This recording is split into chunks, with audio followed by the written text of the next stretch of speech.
বাড়িতে বেশি মানুষ না থাকলেও কাজে একদমই সময় নেই। তার সাথে থাকছে টিপস।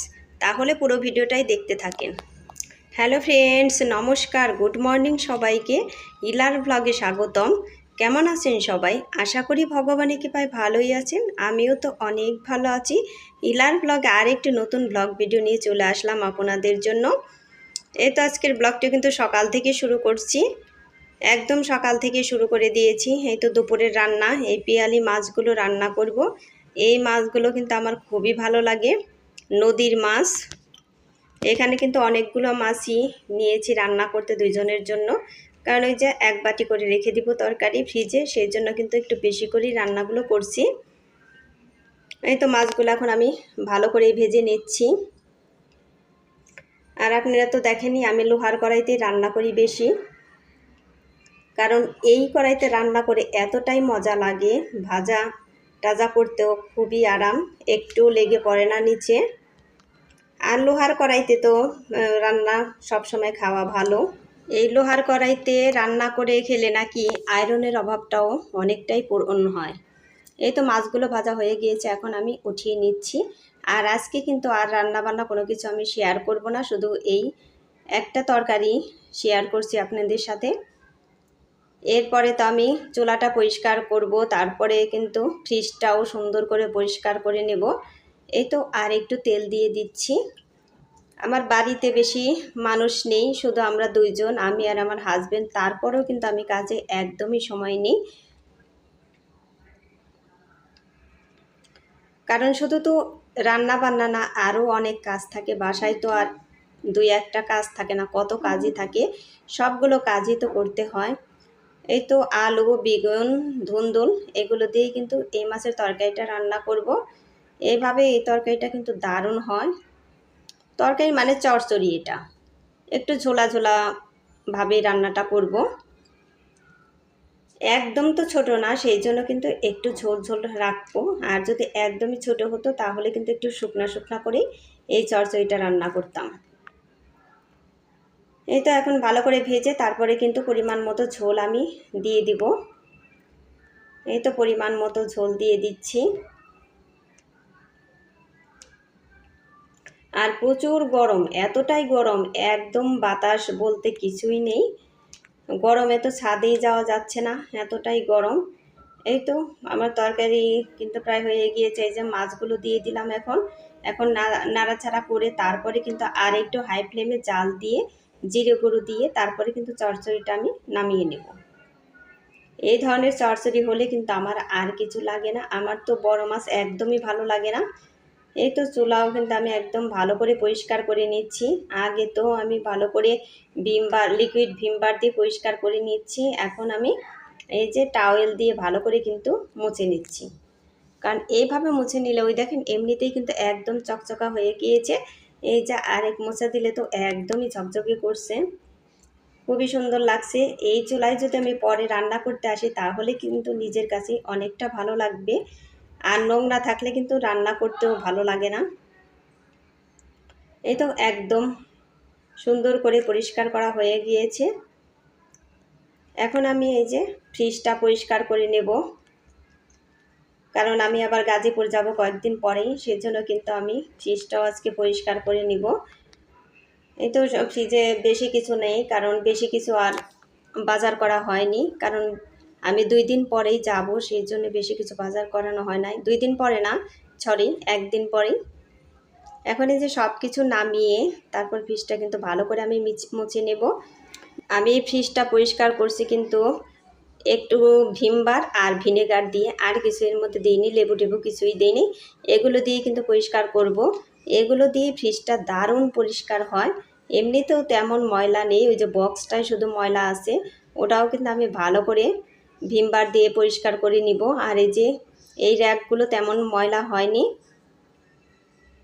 আর এই সব জায়গায় শুধু কিন্তু আমি ভিনেগার দিয়েছি, এর মধ্যে আর আমি ভিমবারটা দিইনি, কারণ যেখানে একটু ময়লা বেশি আছে এই যে নিচ দিয়ে, এখান দিয়ে কিন্তু একটু ভিমবার দিয়ে নিয়েছি।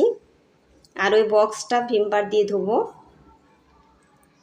আর এই ফ্রিজটা পরিষ্কার করতেও কিন্তু আমার অনেকটাই সময় লেগেছে, কারণ আমি অনেক ভালো করেই পরিষ্কারটা করেছি। কারণ এখান থেকে গাজীপুর যাব, ওখান থেকে আসতেও তো আমার 1 মাস সময় লেগে যাবে। এর মধ্যে কিন্তু আর আমার পরিষ্কার করা হবে না, সেজন্যই আমি একদম ভালো করেই পরিষ্কার করে নিচ্ছি। এই তো ফ্রিজটা এখন এই যে ভিতরে পরিষ্কার করা আমার হয়ে গিয়েছে, এখন এই যে বাইরে একটু মুছে নিলেই কিন্তু হয়ে যাবে। তারপরে কিন্তু স্নান করতে যাব, অনেকটাই বেলা হয়ে গিয়েছে, এখন 2:30টা বেজে গিয়েছে। স্নান করে আসতে আসতে 3টা বেজে যাবে, তারপরে তো খাওয়া দাওয়া করতে হবে। এখন কিন্তু আমার প্রচুর ক্ষুধাও লেগে গিয়েছে। আর এই ভিনেগার দিয়ে ভিমবার দিয়ে এগুলোতে পরিষ্কার করলে ফ্রিজটা এতটাই পরিষ্কার হয়, আর সাথে লেবু দিলে তো আরও সেন্টটাও খুব ভালো আসে, কিন্তু আমি আজকে লেবু দিই নাই, এমনিতে দারুণ পরিষ্কার হয়ে গিয়েছে। এখন এই পাশটা পরিষ্কার করলেই কিন্তু আমাদের হয়ে যায় পরিষ্কার করা। আচ্ছা, বাড়িতে বেশি মানুষ না থাকলেও কিন্তু কাজে আমার একদমই সময় নেই, আর তার সাথে কিন্তু টিপস থাকছে। এই তো ফ্রিজ কীভাবে মুছলাম সেই টিপসটা বললাম। এখন এই যে দেখেন আমসত্ত্ব কতগুলা হয়েছে, কত সুন্দর দেখা যাচ্ছে। আর এইগুলো একটু বলেন তো, এগুলো কি কাঁচা আমের আমসত্ত্ব না পাকা আমের আমসত্ত্ব? দেখে তো মনে হচ্ছে যে পাকা আমের আমসত্ত্ব, আসলে কিন্তু তা না, কাঁচা আমেরই আমসত্ত্ব। একদমই সুন্দর দেখা যাচ্ছে। এর মধ্যে কিন্তু আমি অনেকখানি গুড় দিয়েছি, আখের গুড় দিয়ে কিন্তু আমি এই আমসত্ত্ব বানিয়েছি, কারণ অনেকখানি গুড় ছিল, সেই জন্য ভাবলাম যে চিনি দেব না, আখের গুড়টাই দিয়ে দিই। এই তো প্রথমে কিন্তু এই আমসত্ত্বটা আমি চাকু দিয়ে কেটে নিচ্ছি, কিন্তু কাটতে একটু কষ্ট হচ্ছে। আর এই কাজটা করছি হচ্ছে আমি রাত এখন 8টা বাজে, তখন কিন্তু এই কাজটা আমি করছি। আর প্রচুর রোদ হয়েছে এই আমসত্ত্ব, কারণ আমসত্ত্ব রোদ না হলে কিন্তু আমার ঘরে থাকবে না, সেই জন্য আমি একদমই কটকটা রোদ দিয়েছি। আর যে রোদ উঠেছে, শুধু আজকে একটু কম ছিল, সেই জন্য আজকে কিন্তু সারাদিনের রোদ হয় নাই, অল্প একটু সময় দিয়েছিলাম, 2 ঘন্টা সময় রোদে ছিল। আর তার আগে 5টা রোদ হয়েছে, এর মধ্যে 5 দিন রোদে দিয়েছিলাম, একদম পুরা রোদ পেয়েছে সকাল থেকে বিকাল পর্যন্ত। ওই যে ওই থালেরটা কিন্তু কাটা হয়ে গিয়েছে, এখন আমি এই থালেরটা দেখেন কত সুন্দরভাবে উঠে যায়। আর আমরা কাঁচা আম ফেলে না দিয়ে এইভাবে কিন্তু আমসত্ত্ব বানিয়ে রাখতে পারি, তাতে কিন্তু ঘরে আমার সারা বছরই থেকে যাবে, নষ্ট হবে না, এইভাবে যদি বানানো যায়। আর একদম ভালো করে জাল দিয়ে তারপরে রোদে যদি শুকানো যায় না, এগুলো আর নষ্টই হবে না। আর খেতেও তো দারুণ টেস্টি হয়, বাচ্চা পোলাপানেরা কিন্তু এগুলো খেতে খুবই ভালোবাসে। বাচ্চা, তারপরে এরা বয়স্করাও খেতে কিন্তু খুবই ভালোবাসে। ওই দেখেন কত সুন্দর হয়েছে আমার আমসত্ত্ব। আর এই আম সিদ্ধ করে তারপরে কিন্তু চেলে নিতে হবে, যাতে আঁশ না থাকে এর মধ্যে। আঁশ থাকলে কিন্তু দেখতেও ভালো লাগবে না, আর খেতেও ভালো লাগবে না।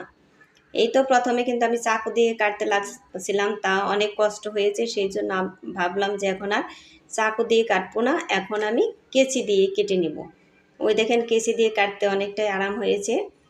কেচিটা কিন্তু আমার আর কোনো কিছু কাটার না, সবজি কাটার, একদম ভালো করে আবার ধুয়েও নিয়েছি। এই তো সবগুলো আমসত্ত্বই কিন্তু ওই যে কাটা হয়ে গিয়েছে, অনেকগুলো আমসত্ত্বই এখানে হয়েছে। এখান থেকে গাজীপুর নিয়ে যাব অনেকগুলা, আর বাড়িতে রাখবো কতগুলা। এই তো তারপরে কিন্তু আমি থালা বাসন মাজতে আসছি, এগুলো এখন ভালো করে মেজে নিলাম। রাতে খাবার পর কিন্তু ওই আমসত্ত্ব ওঠানোর পর না, রাতে খাবার খেয়েছি তারপরেই কিন্তু আমি এগুলো মেজে নিচ্ছি। আর ওই যে ঢাকনাগুলোও সুন্দর করে মেজে নিলাম। যাই হোক, সবাই ভালো থাকবেন, সুস্থ থাকবেন এই কামনা করে ভিডিওটি শেষ করছি। টাটা।